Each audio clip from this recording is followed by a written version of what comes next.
स्वागत है दोस्तों आप सभी का हमारे इस YouTube channel future to you में। और आज जो टॉपिक आप सभी के लिए लाए हैं वो क्लास 10 से लेके आए हैं, जिसमें कि ये है हमारा एलिमिनेशन मेथड के बारे में पढ़ेंगे हम। तो आइए चलते हैं अपने टॉपिक की तरफ, देखते हैं कि एलिमिनेशन मेथड होता क्या है। तो देखो, एलिमिनेशन का मतलब होता है रिमूविंग।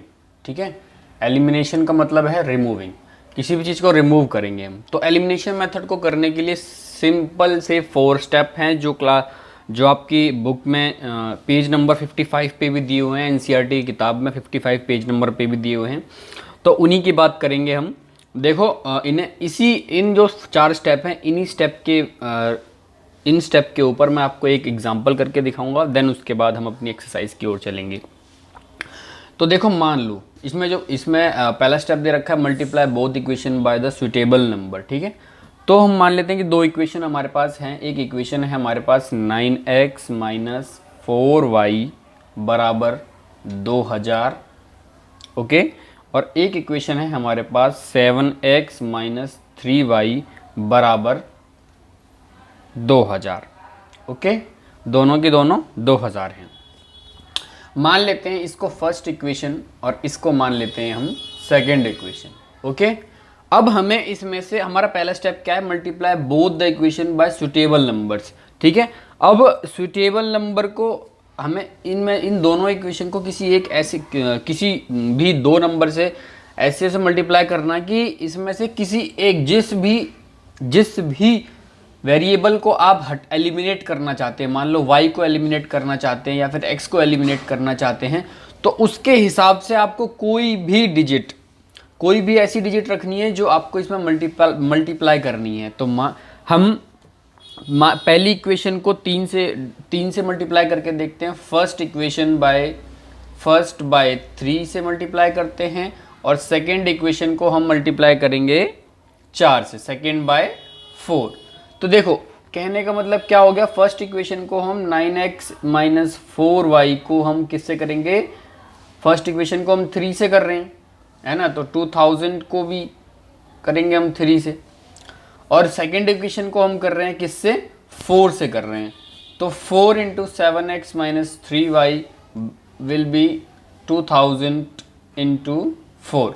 अब ये इक्वेशन क्या बनेगी हमारी, देखो 9 3 जा 27x माइनस 4 3 जा 12y, और ये कितना हो जाएगा हमारा, ये हो जाएगा हमारा 3 2 जा 6 मतलब 6000।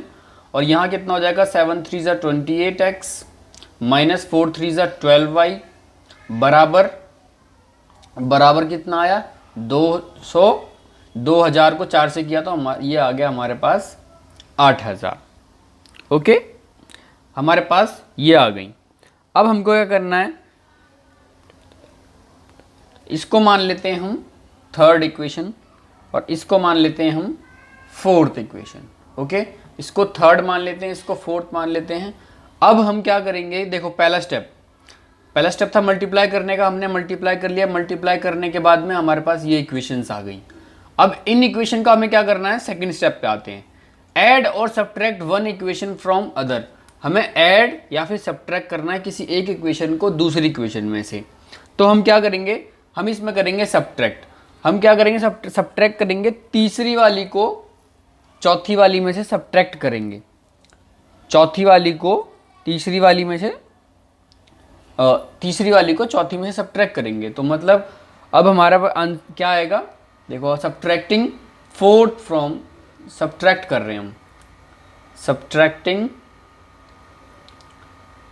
Third from fourth. ठीक है, थर्ड फ्रॉम फोर्थ, तीसरी इक्वेशन को फोर्थ इक्वेशन में से हम सब्ट्रैक्ट कर रहे हैं। तो क्या आएगा 28x माइनस 12y, ठीक है, 28x माइनस 12y, इसको माइनस, इधर ये आ जाएगा हमारा कितना 28x माइनस 27x, ठीक है। x वालों को एक साथ कर लिया हमने, माइनस 27x, और इधर ये माइनस का साइन, यहाँ 12y माइनस 12y हो जाएगा, और ये बराबर हो जाएगा हमारा 8000 में से 6000 घटाएंगे।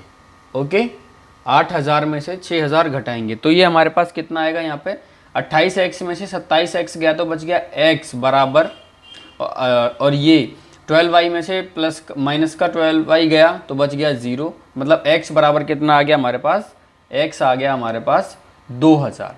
ठीक है, x की वैल्यू हमारे पास 2000 आ गई, मतलब स्टेप सेकंड हमारा जो कंप्लीट हो गया। अब स्टेप सेकंड कंप्लीट, स्टेप 4 देखो माइनस करने के बाद में स्टेप 4 थर्ड है हमारा solve the equation from one variable के लिए।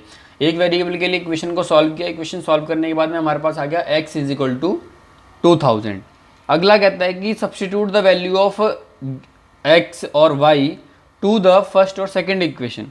ठीक है, इस वैल्यू को हमें सब्स्टिट्यूट करना है।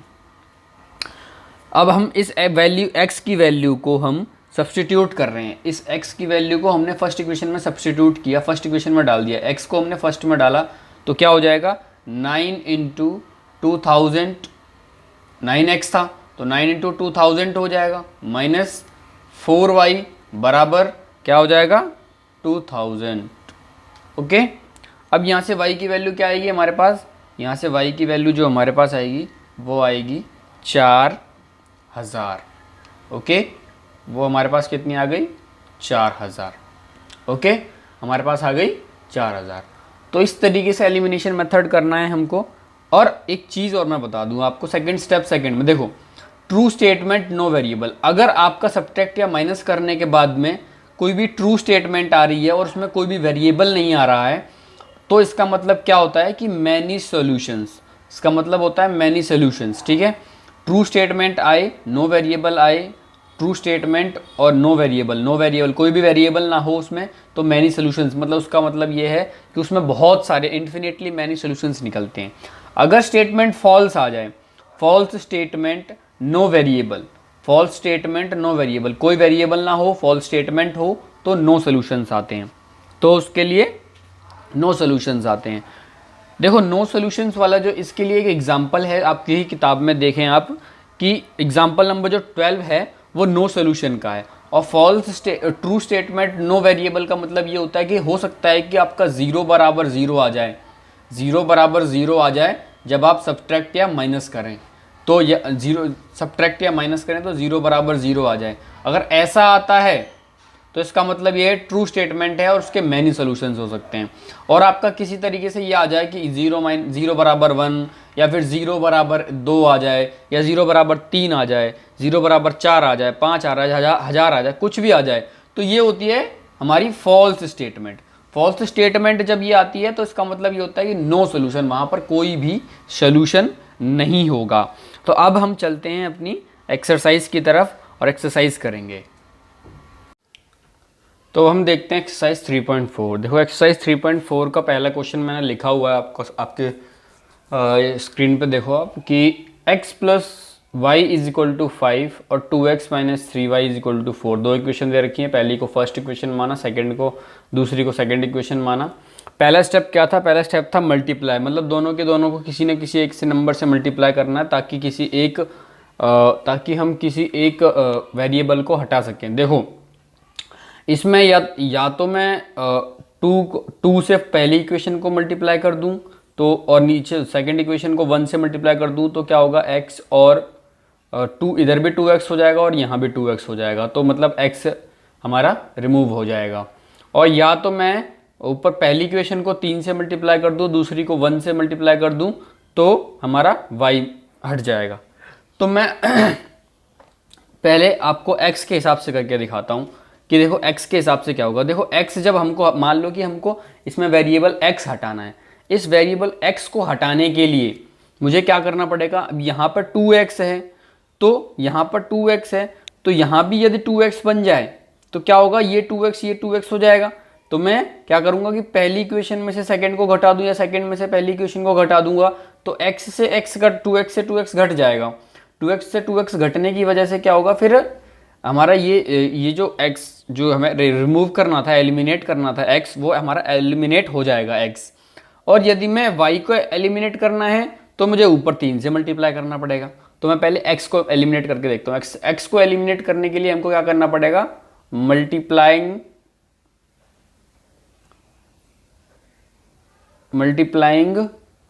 First by 2 and second by 1। ठीक है, पहली को 2 से मल्टीप्लाई कर रहे हैं और दूसरी को 1 से मल्टीप्लाई कर रहे हैं। तो 2 से ऊपर वाली को मल्टीप्लाई करेंगे तो क्या हो जाएगा, 2x प्लस 2y बराबर 5 2 जा 10 हो जाएगा। इसको मान लेंगे हम थर्ड इक्वेशन। ठीक है, और सेकेंड इक्वेशन क्या रहेगी, 1 से मल्टीप्लाई करेंगे तो 2x माइनस 3y बराबर 4 ही हो जाएगा हमारा फोर्थ इक्वेशन। अब देखो, अब मैं क्या करता हूं, फोर्थ इक्वेशन सब्ट्रैक्ट करता हूं, subtracting fourth equation from third.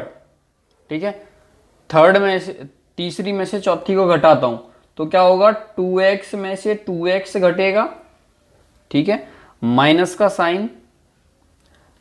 Sign रहेगा और इधर क्या होगा, ये 2y में से,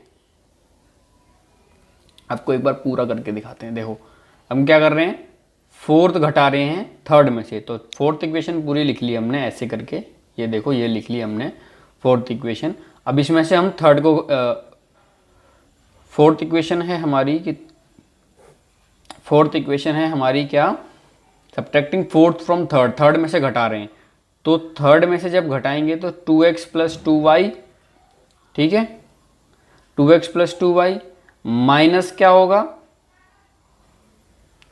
2x माइनस 3y, और इधर क्या होगा, 10 में से 4 घटाना। ओके, अब इसको ब्रैकेट खोल देते हैं हम, 2x प्लस 2y हो जाएगा, यहाँ क्या होगा 2x, यहाँ माइनस माइनस ये प्लस हो जाएगा, 3y बराबर 10 में से 4 गए 6। अब देखो 2x में से 2x गया तो मतलब 0, अब 2y इधर है और 3y इधर है, तो ये कितना हो गया 5y बराबर क्या हो गया 6।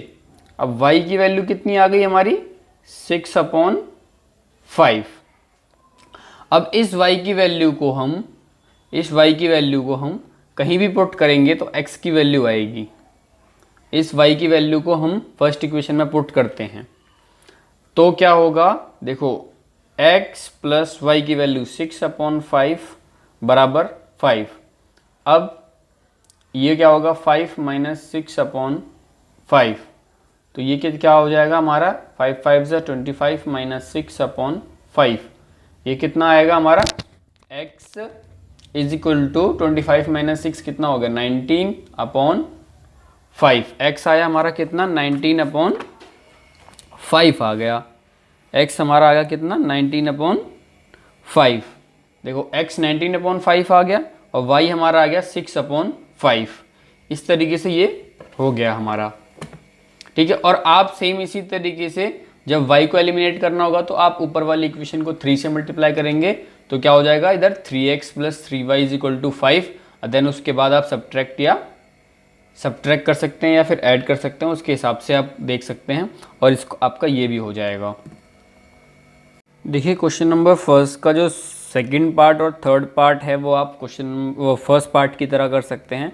अब हम सीधा चलते हैं पार्ट 4 की तरफ। देखो पार्ट 4 में आपको दो चीज़ें दे रखी है, एक x/2 plus 2y/3 x/2 plus 2y/3 is equal to -1 दे रखा है, और एक x minus y/3 is equal to 3 दे रखा है। तो आप इसको डायरेक्ट तो सॉल्व कर नहीं सकते हैं, आपको सबसे पहले इसको क्या करना पड़ेगा कि एक इक्वेशन फॉर्म में लेके आना पड़ेगा। तो आपको एक एक करके दोनों सॉल्व करने पड़ेंगे अलग। पहले हम पहले वाले की बात करते हैं। देखो x/2 plus 2y/3 is equal to -1 है, इन दोनों का एलसीएम लिया, 3 दूनी 6 हो जाएगा, मतलब 3 यहाँ मल्टीप्लाई हो जाएगा और 2 इधर मल्टीप्लाई हो जाएगा, तो ये हो जाएगा 4y, और ये 6 जो हो गया था अब ये इधर चला जाएगा तो ये हो जाएगा -6। इसको मान लेते हैं हम पहली इक्वेशन।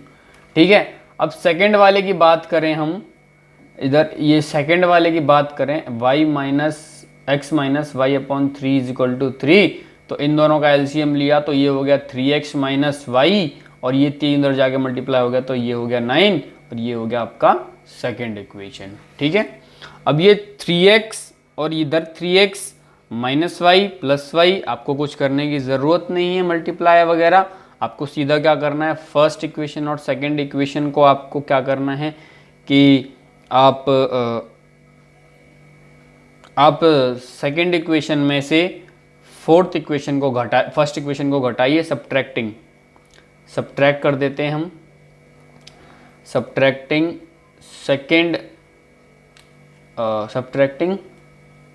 फर्स्ट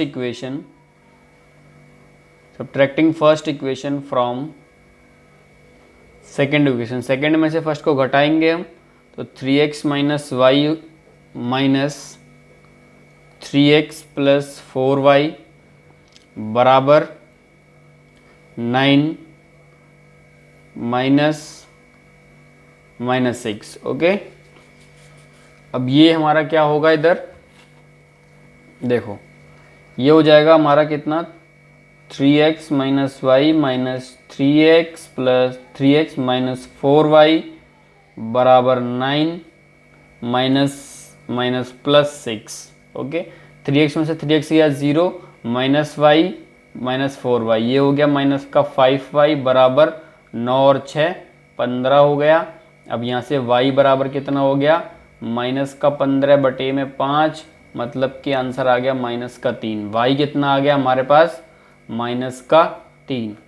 अब इस y की वैल्यू को हम इन दोनों इक्वेशन में से किसी भी इक्वेशन में रखें, तो पुटिंग y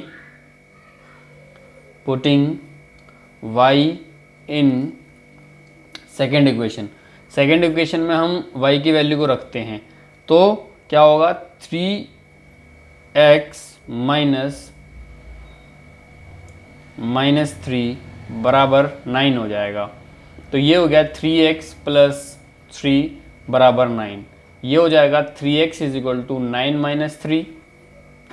ओके, अब ये हो जाएगा 3x इज इक्वल टू 6 और इधर x is equal to 6 upon 3 that is 2, मतलब कि x की वैल्यू आ गई 2 और y की वैल्यू आ गई माइनस की 3। x की वैल्यू आ गई 2 और y की वैल्यू आ गई माइनस की 3। इस तरीके से क्वेश्चन नंबर 4 होता है। अब हम चलते हैं अपने नेक्स्ट क्वेश्चन जो कि है क्वेश्चन नंबर 2 की तरफ, जिसमें कि आपको स्टेटमेंट वाले सवाल दिए हुए हैं, उनकी इक्वेशंस भी बनानी पड़ेंगी आपको और देन उसके बाद उसको सॉल्व करना होगा ना। Question number 2 first part. Okay, now here if we add 1 to the numerator and subtract 1 from the denominator, a fraction reduces to 1। पहला इक्वेशन क्या कह रहा है, एक फ्रैक्शन है जिसके न्यूमरेटर में हम 1 ऐड करते हैं और सब्ट्रैक्ट डिनोमिनेटर में से एक घटा देते हैं, तो फ्रैक्शन जो है वो 1 बन जाती है। मान लो कि एक फ्रैक्शन थी, लेट द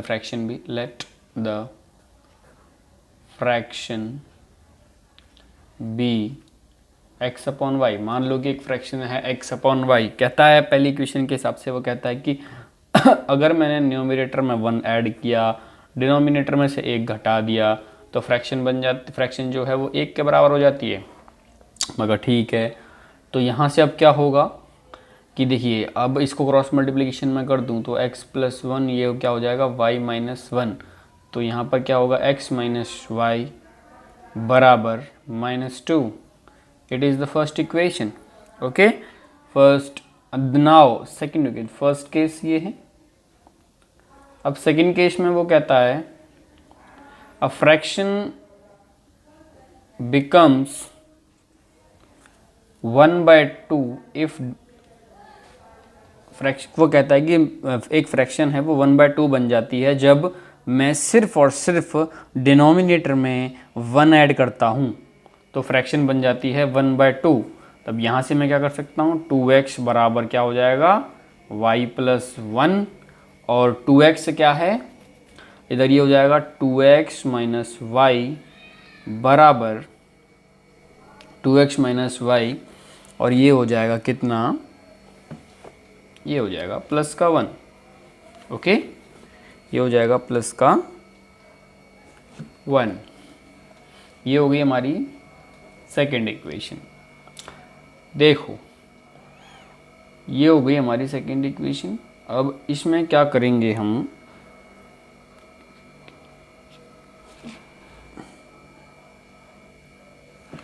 अब इसमें हमें क्या करना है, देखो फर्स्ट इक्वेशन ये है, सेकंड इक्वेशन ये है।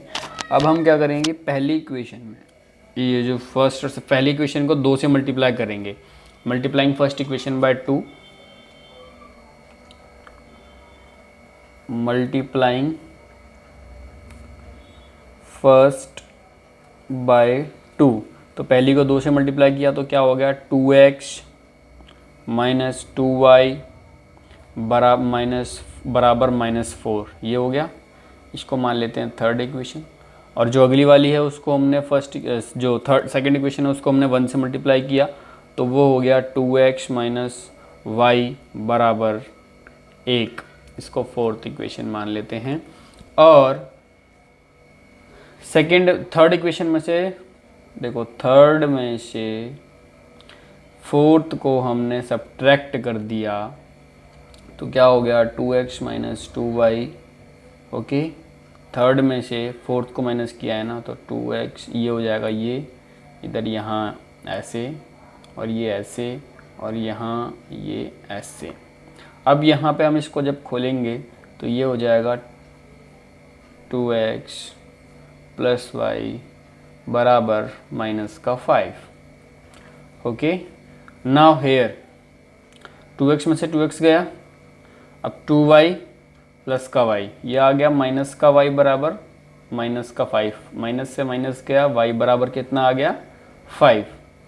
अब इस y की वैल्यू को हम पुट कर देंगे किसी भी इक्वेशन में। मान लो हम फर्स्ट इक्वेशन में कर देते हैं, सब्सटीट्यूटिंग y, सब्सटीट्यूट कर देते हैं, substituting y in first, substituting y in first, तो x minus 5 is equal to -2।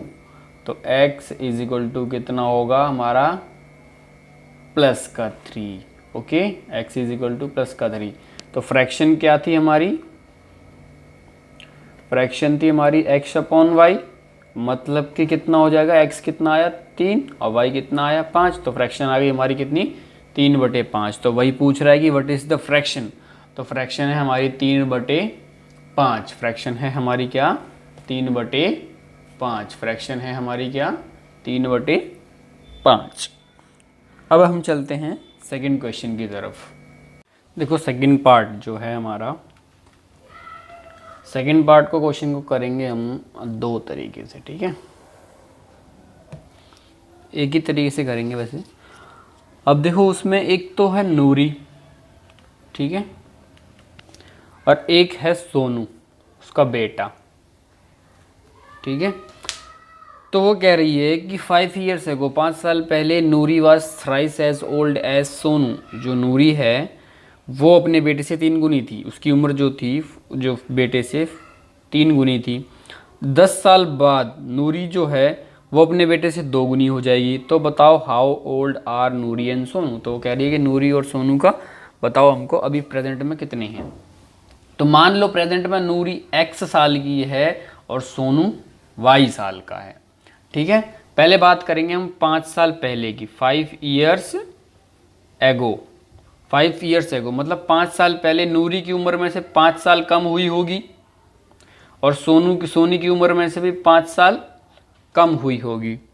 अब वो कहता है 5 साल पहले जो नूरी थी वो सोनू की उम्र से 3 गुना थी।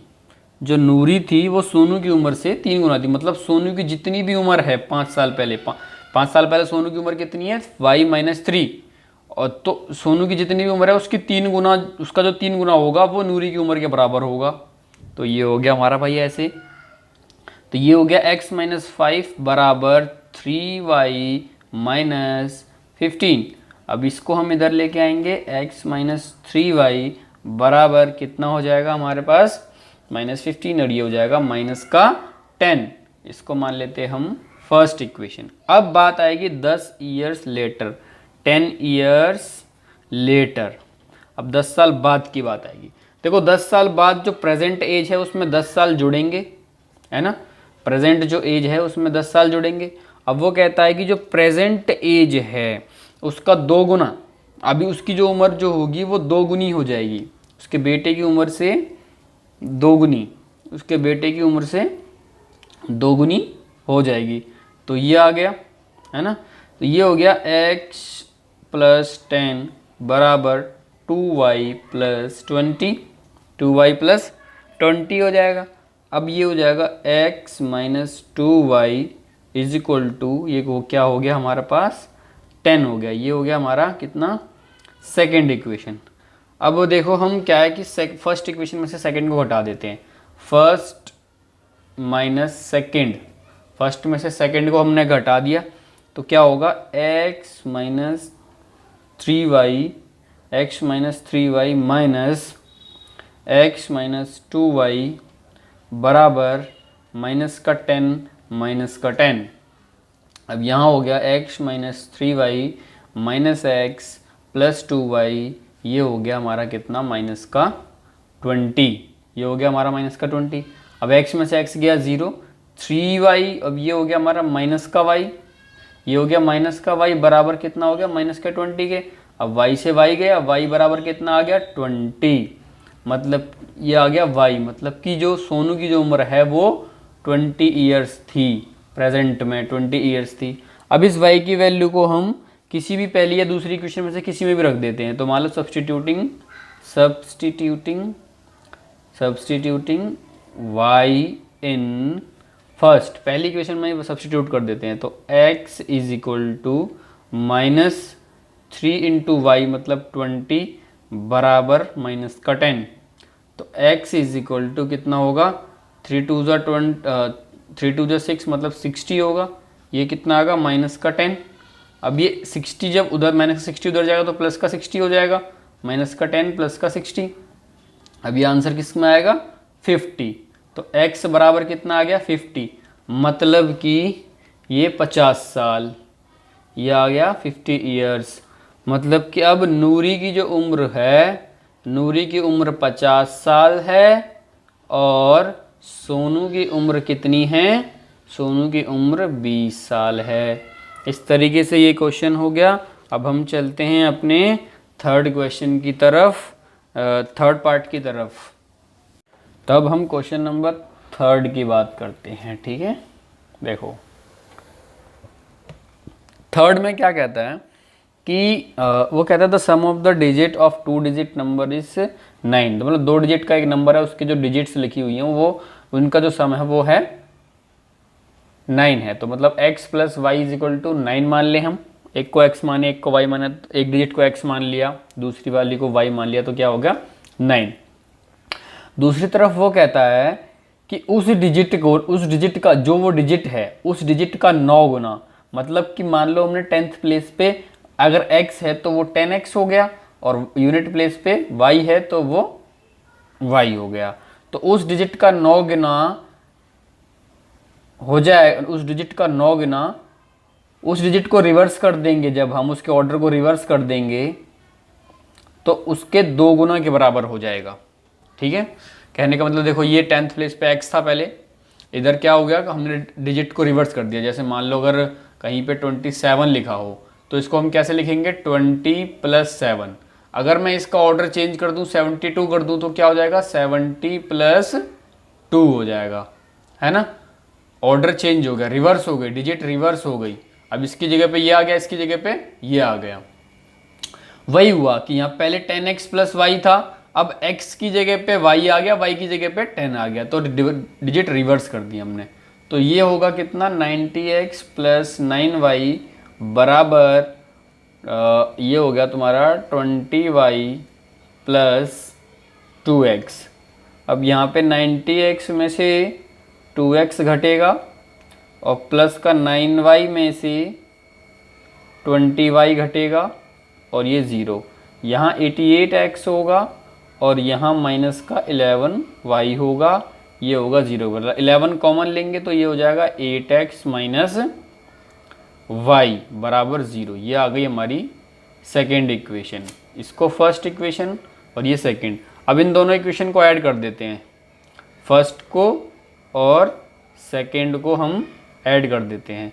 तो ऐड जब करेंगे तो क्या होगा x प्लस वाई प्लस 8x माइनस वाई बराबर 9 हो जाएगा प्लस 0, ठीक है। तो x और ये कितना हो गया, ये हो गया 9x, ये प्लस का y और ये माइनस का y, ये तो हो गया 0, तो इधर हो गया ये 9। अब x की वैल्यू क्या आई, 9/9 दैट इज 1, तो x बराबर क्या आ गया, 1 आ गया हमारा। ओके, अब इसके बाद इस x की वैल्यू को हम फर्स्ट इक्वेशन में पुट करेंगे तो क्या होगा, x प्लस y बराबर 9 है, x की जगह पे 1 रखा तो y बराबर 9 हो गया।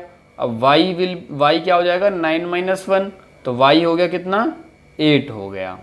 ठीक है, तो जो डिजिट हमने मान ली, जो वो डिजिट कौन सी थी, वो डिजिट थी 10x प्लस वाई। वो डिजिट क्या थी, वो डिजिट थी 10x plus Y, 10x plus Y. तो 10 इंटू 1 प्लस वाई इज 8, तो मतलब 10 प्लस 8 बराबर कितना हो गया, 18। तो वो डिजिट क्या थी, 18। जब अब देखो वो कहता है, अब इस वाली डिजिट को इसको करता है कि इसको सेटिस्फाई करता है या नहीं करता है, ये जो हमने ऊपर बनाया था इसको सेटिस्फाई करता है कि नहीं करता है। देखो अब ये 18 है, वो कहता है कि 18 का 9 गुना जो होता है वो 2 गुना 81 के बराबर होगा। मतलब हमने रिवर्स कर दी, 8 की जगह पे 1 कर दिया, 1 की जगह पे 8 कर दिया, रिवर्स कर दिया।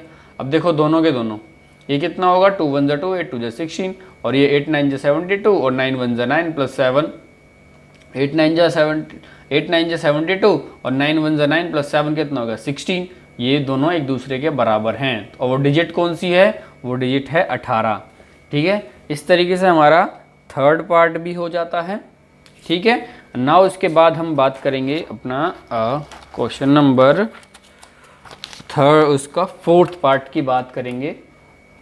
देखो फोर्थ पार्ट की बात करते हैं कि फोर्थ पार्ट में वो कह रहा है कि एक मीना जो है वो बैंक में गई और 2000 रुपये निकाल के लाई। मीना जो है बैंक में गई और 2000 रुपये निकाल के लाई। अब मीना को 25 नोट दिए गए, उसमें से 50 और 100 के नोट थे। तो बताओ कि 50 के कितने नोट थे और 100 के कितने नोट थे। 50 के कितने नोट थे और 100 के कितने नोट थे। मान लो लेट 50 रुपीज़ नोट मान लिए हमने x, 50 रुपीज़ के नोट x मान लिए, और 100 रुपीज़ के नोट हमने मान लिए, 100 रुपीज़ के नोट मान लिए हमने y। तो कहने का मतलब x प्लस वाई कितने के बराबर हो जाएंगे, दोनों नोट मिलाकर कितने हैं, 25 के बराबर हैं। ठीक है, अब x किसके हैं, 50 के, तो 50 गुणा x प्लस 100 गुणा y किसके बराबर होगा, 2000 के बराबर होगा, है ना। 50 के कुछ जितना भी नोट हैं 50 के, उनका जितना भी योग होगा, मतलब इनको सम करने के बाद जितना भी, मल्टीप्लाई करने के बाद जितना भी आएगा, और 100 के जितने नोट हैं उनको मल्टीप्लाई करने के बाद में y से, उससे तब जितना भी आएगा उन दोनों को ऐड करेंगे तब 2000 के बराबर होगा। तो ये हो गई कि क्या हमारे पास इक्वेशन 50x प्लस 100y बराबर 2000। इसमें से हम 50 कॉमन ले लेंगे तो क्या बचेगा हमारे पास, x प्लस 2y, और यहाँ पे क्या होगा 40। इसको मान लिया हमने सेकेंड इक्वेशन, अब हम सेकेंड इक्वेशन में से फर्स्ट इक्वेशन को घटा देंगे, सेकेंड माइनस फर्स्ट इक्वेशन। अब सेकेंड में से फर्स्ट घटाएंगे तो x plus 2y minus x minus y बराबर 40 माइनस 25 होगा। ठीक है, x में से x गए 0, अब 2y में से एक y गया तो एक y बच गया, और 40 में से 25 गए तो कितने बचे, 15 बच गए।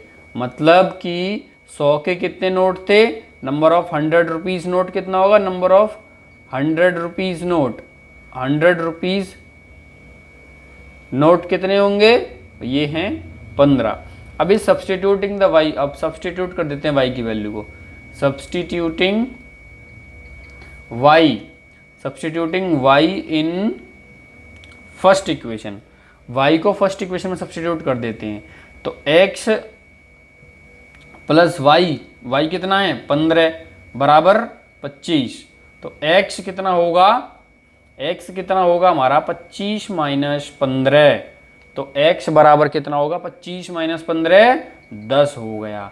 मतलब 50 के नोट कितने होंगे, 50 रुपीज़ नोट कितने होंगे, 50 रुपीज़ नोट होंगे 10, और 100 रुपीज़ नोट कितने होंगे हमारे, वो होंगे 15। तो यही हमको बताना था कि how many notes of 50 rupees and 100 rupees she get. तो 50 रुपए के 10 नोट उसको मिले थे और 100 रुपए के 15 नोट उसको मिले थे। अब हम चलते हैं अपने 5वें सवाल की तरफ। तो क्वेश्चन नंबर 5 की बात करते हैं। ओके, देखो 5th पार्ट में एक लाइब्रेरी की बात चल रही है। लाइब्रेरी की बात देखो, उसमें लिखा हुआ है lending library has a fixed charge for 3 days. 3 days के लिए एक पर्टिकुलर फिक्स चार्ज है उनका, और फिर उसके बाद जो भी उससे ऊपर 3 दिन के बाद में जो भी किताब को रखता है उसका क्या है कि वो हर डे पर डे के हिसाब से कुछ चार्ज करते हैं। तो इस हिसाब से सरिता ने 7 दिन किताब रखी, उसको 27 रुपये देने पड़े। वहीं सूसी जो है एक लड़की, उसको 21 रुपये देने पड़े 5 दिन के। तो हमको फिक्स चार्ज और चार्ज फॉर एक्स्ट्रा डे निकालना है हमको, है ना। फिक्स चार्ज और वो 3 दिन के बाद का जो फिक्स वो चार्ज है जो एक्स्ट्रा डे का, वो हमको निकालना है। तो मान लो लेट फिक्स चार्ज मान लिया हमने x रुपए, एक्स्ट्रा चार्ज मान लिया हमने y रुपए।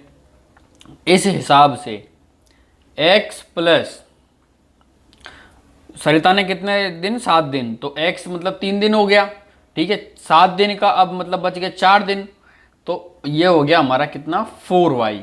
x प्लस 4y हो गया कितना 27 रुपये। और सूसी ने क्या किया, सूसी ने 5 दिन का, तो x प्लस 2y बराबर हो गया 21 रुपये, ठीक है। ये 21 रुपये था, ये पहली इक्वेशन मान ली, ये हमने सेकंड इक्वेशन मान ली। अब हम पहली में से दूसरी घटा देते हैं, फर्स्ट माइनस सेकंड इक्वेशन। तो x plus 4y minus x minus 2y बराबर 27 माइनस 21 हो गया। अब x में से x गया 0, 4y में से 2y गया तो बच गया 2y, और ये 27, 7 में से 1 गया 6, ठीक है। 27 में से 21 गए तो बचे 6। तो y बराबर क्या हो गया 6/2, जो कि है ₹3। तो मतलब एक्स्ट्रा चार्ज कितना रुपए है, 3 रुपये, ठीक है। Now substituting the value of y, substituting value of y in first equation में हम y की वैल्यू को रखते हैं। तो x plus 4 into 3 will be बराबर 27 रुपये। x विल बी क्या 27 माइनस 4 तिया 12, माइनस इधर आएगा तो 12, 27 माइनस 12, 7 में से 2 गए 5 और 2 में से 1 गया 1, 15 रुपये, ठीक है। x हो गया कितना 15 रुपये, ठीक है। फिक्स चार्ज कितना हो गया, फिक्स चार्ज जो है हमारा वो है 15 रुपये, और एक्स्ट्रा चार्ज जो है पर एक डे का, एक्स्ट्रा चार्ज जो है वो है ₹3 रुपये, ठीक है। यही आंसर है इसका। इसके साथ हमारा 5वां सवाल भी पूरा होता है, और हम इसके बाद हम मिलेंगे अगली एक्सरसाइज में, जो कि है क्रॉस मल्टीप्लिकेशन मेथड। इसको हम नेक्स्ट वीडियो में देखेंगे। तब तक के लिए धन्यवाद, मिलते हैं नेक्स्ट वीडियो के साथ।